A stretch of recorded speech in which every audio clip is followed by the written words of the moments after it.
এদিকে দেখো আমি ওই নারকেলগুলো কিনেছিলাম সেদিনকে ডাব বলে, নারকেল না এটা ডাব, ছেলে খাবে বলে। আর দেখো নারকেল মানে ডাবটা নারকেল হয়ে গেছে।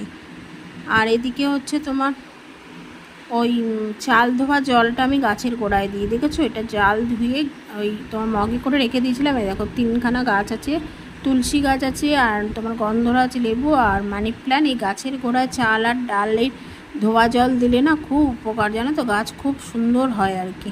আর এদিকে মাছগুলোকে আর কি নুন হলুদ দিয়ে মাখিয়ে রেখে দিচ্ছি ম্যারিনেট করে, পমফ্রেট মাছ আর চিংড়ি মাছটাকে। আর সেদিনকে ডাব মানে এত কচি দেয়নি, বললাম একটু কচি ডাব দিতে, জল খাবে ছেলে। আর এসে দেখি কাটতেই পারছি না, মুখগুলো কেটে দিয়েছিল, কি শক্ত নারকেলে পরিণত হয়ে আছে। তো যাই হোক, ওইগুলো দিয়ে চিংড়ি মাছের মালাইকারি করবো। আর এই ড্রামটার মধ্যে আমি চা পাতা রেখে দিই, কারণ হচ্ছে ওই সার বানাই গাছের গোড়ায় দেবো বলে।